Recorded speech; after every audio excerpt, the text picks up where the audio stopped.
تمام دیکھنے اور سننے والوں کو پیار بھرا سلام۔ گو کس قسم کا زمینی جانور ہے؟ گو کے بارے میں شرعی حکم کیا ہے؟ گو کا گوشت حلال ہے یا حرام؟ گو کے بارے میں کئی لوگوں نے سنا ہے، تاہم لوگوں کی ایک بڑی اکثریت اس بارے میں نہیں جانتی کہ سانڈے کتنے طاقتور ہوتے ہیں اور اگر انہیں ذبح بھی کر دیا جائے تو کتنے گھنٹے تک زندہ رہتے ہیں، یا پھر گو کہاں رہتی ہے۔ اس کے علاوہ آج کی ویڈیو میں آپ کو بتایا جائے گا کہ گو نے آپ صلی اللہ علیہ وآلہ وسلم کی گواہی کیسے دی۔ گو ایک رینگنے والا جانور ہے جو چھپکلی کے مشابہ ہوتا ہے۔ اس کو سوسمار یا سانڈا بھی کہتے ہیں۔ نیولے کی مانند ایک جنگلی جانور ہے۔ دم سخت اور چھوٹی، قد بلی کے برابر ہوتا ہے۔ اس کے پنجے میں اتنی مضبوطی اور گرفت ہوتی ہے کہ یہ دیوار سے چمٹ جاتا ہے۔ رنگ زرد سیاہی مائل، مزاج گرم اور خشک، اس کی کھال کے جوتے بنائے جاتے ہیں۔ سانڈے عام طور پر دور دراز جنگلی علاقوں میں رہتے ہیں اور ان کی خوراک جڑی بوٹیاں وغیرہ ہوتی ہیں۔ اونٹ میں یہ خاصیت ہے کہ وہ پانی اپنے پیٹ میں ذخیرہ کر کے رکھتا ہے، جس کے باعث طویل وقت کے لیے یہ صحرا میں سفر کرنے کے قابل رہتا ہے۔ اسی طرح سانڈے میں بھی یہ خصوصیت موجود ہے اور یہ پانی ساری زندگی نہیں پیتا اور بغیر پانی پیے زندہ رہتا ہے۔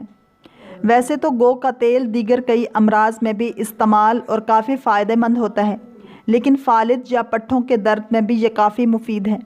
عام طور فالج یا پٹھوں کے درد کے لیے جو تیل جڑی بوٹیوں سے بنایا جاتا ہے، اس میں گو کی چربی سے بنا ہوا تیل بھی ملایا جاتا ہے۔ عام طور پر گو کے تیل کو گینٹھیا کے درد کے لیے بھی استعمال کیا جاتا ہے۔ حکماء کے مطابق اگر سانڈے کی چربی نکال لی جائے اور اس کے گردے نکال کر گلا بھی ذبح کر دیا جائے تو یہ اتنا طاقتور ہوتا ہے کہ 8 گھنٹے تک زندہ رہنے کی صلاحیت رکھتا ہے۔ یہ جانور نجد کے علاقے میں بہت زیادہ پایا جاتا ہے۔ حجاز میں نہ ہونے کی وجہ سے نبی کریم صلی اللہ علیہ وآلہ وسلم نے اس کو نہ کھایا، لیکن آپ صلی اللہ علیہ وآلہ وسلم کے دسترخوان پر یہ کھایا گیا، اس لیے حلال ہے۔ سیدنا عبداللہ ابن عباس رضی اللہ تعالیٰ عنہ سے روایت ہے کہ میں اور حضرت خالد بن ولید رضی اللہ تعالیٰ عنہ رسول اللہ صلی اللہ علیہ وآلہ وسلم کے ساتھ ام المومنین میمونہ رضی اللہ تعالیٰ عنہ کے گھر گئے۔ وہاں ایک گو لایا گیا بھنا ہوا۔ آپ صلی اللہ علیہ وآلہ وسلم نے اپنا ہاتھ ادھر جھکایا۔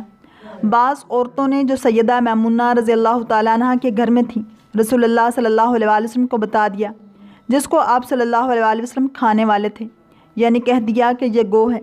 یہ سنتے ہی آپ صلی اللہ علیہ وآلہ وسلم نے اپنا ہاتھ مبارک کھینچ لیا۔ میں نے کہا کیا وہ حرام ہے؟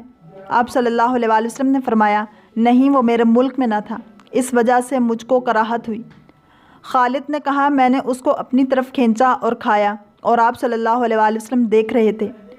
جس جانور کو نبی کریم صلی اللہ علیہ وآلہ وسلم کے دسترخوان پر صحابہ کرام رضی اللہ تعالیٰ عنہم کے ساتھ کھایا گیا، اس کو عربی میں ذب کہتے ہیں، اور خود حدیث میں اس کی صراحت ہے کہ یہ نجد کے علاقے میں پایا جانے والا جانور ہے جو بلا شبہ حلال ہے۔ احناف اور شیعی فرقوں میں امامیہ کے نزدیک گوہ کا گوشت کھانا حرام ہے، فرقہ زیدیہ کے یہاں یہ مکروہ ہے۔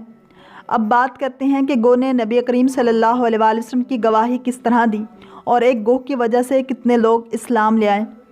حضرت عبداللہ بن عمر رضی اللہ تعالیٰ عنہم سے روایت ہے کہ قبیلہ بنی سلیم کا ایک اعرابی ناگہاں حضور اکرم صلی اللہ علیہ وآلہ وسلم کی نورانی محفل کے پاس سے گزرا۔ آپ صلی اللہ علیہ وآلہ وسلم اپنے اصحاب کے مجمع میں تشریف فرما تھے۔ یہ اعرابی جنگل سے ایک گو پکڑ کر لا رہا تھا۔ اعرابی نے آپ کے بارے میں لوگوں سے سوال کیا کہ وہ کون ہیں؟ لوگوں نے بتایا کہ یہ اللہ کے نبی ہیں۔ اعرابی یہ سن کر آپ صلی اللہ علیہ وآلہ وسلم کی طرف متوجہ ہوا اور کہنے لگا کہ مجھے لات و عزیٰ کی قسم ہے کہ میں اس وقت تک آپ صلی اللہ علیہ وآلہ وسلم پر ایمان نہیں لاؤں گا جب تک میری یہ گو آپ صلی اللہ علیہ وآلہ وسلم کی نبوت پر ایمان نہ لائے۔ یہ کہہ کر اس نے گو کو آپ صلی اللہ علیہ وآلہ وسلم کے سامنے ڈال دیا۔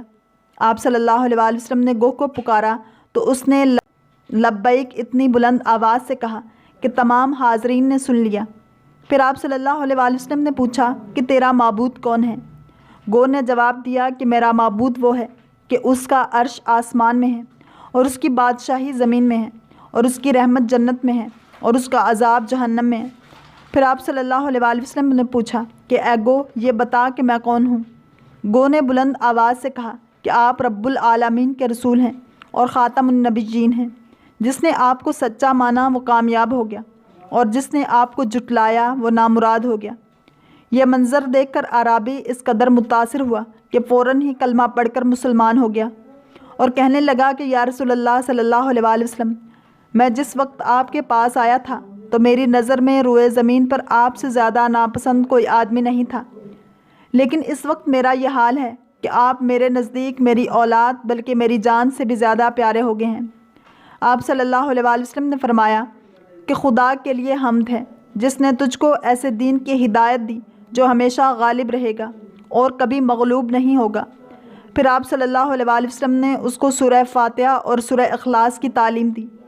اعرابی قرآن کی ان 2 صورتوں کو سن کر کہنے لگا کہ میں نے بڑے بڑے فصیح و بلیغ، طویل اور مختصر ہر قسم کے کلاموں کو سنا ہے، مگر خدا کی قسم میں نے آج تک اس سے بڑھ کر اور اس سے بہتر کلام کبھی نہیں سنا۔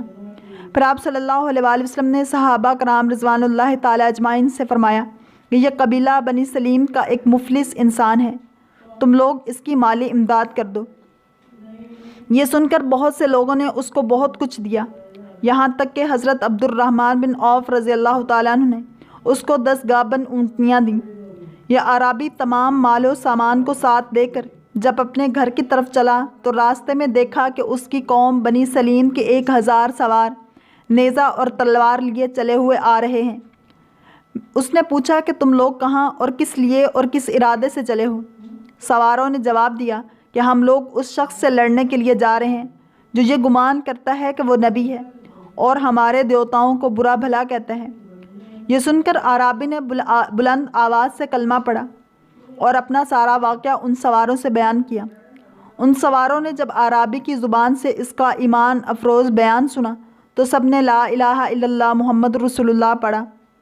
پھر سب کے سب بارگاہ نبوت میں حاضر ہوئے تو حضور اکرم صلی اللہ علیہ وآلہ وسلم اس قدر تیزی کے ساتھ ان لوگوں کے استقبال کے لیے کھڑے ہوئے کہ آپ صلی اللہ علیہ وآلہ وسلم کی چادر مبارک آپ صلی اللہ علیہ وآلہ وسلم کے جسم اطہر سے گر پڑی، اور یہ لوگ کلمہ پڑھتے ہوئے اپنی اپنی سواریوں سے اتر پڑے اور عرض کیا کہ یا رسول اللہ صلی اللہ علیہ وآلہ وسلم، آپ ہمیں جو حکم دیں گے ہم آپ کے ہر حکم کی فرما برداری کریں گے۔ آپ صلی اللہ علیہ وآلہ وسلم نے ارشاد فرمایا کہ تم لوگ حضرت خالد بن ولید رضی اللہ تعالیٰ عنہ کے جھنڈے کے نیچے جہاد کرتے رہو۔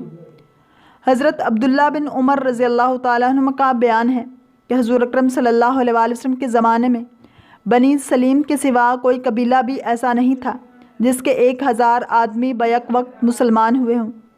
اس حدیث کو طبرانی و بہقی، حاکم و ابن عدی جیسے بڑے بڑے محدثین نے روایت کیا ہے۔ اللہ کریم ہم سب کو دین اسلام کی پیروی کرنے والا اور عشق مصطفیٰ صلی اللہ علیہ وآلہ وسلم نصیب فرمائے۔ اگر آپ کو یہ ویڈیو پسند آئی ہے تو لائک، شیئر اور سبسکرائب کرنا مت بھولیے تاکہ ایسے ہی اسلامک انفارمیٹیو ویڈیوز آپ تک پہنچتی رہیں۔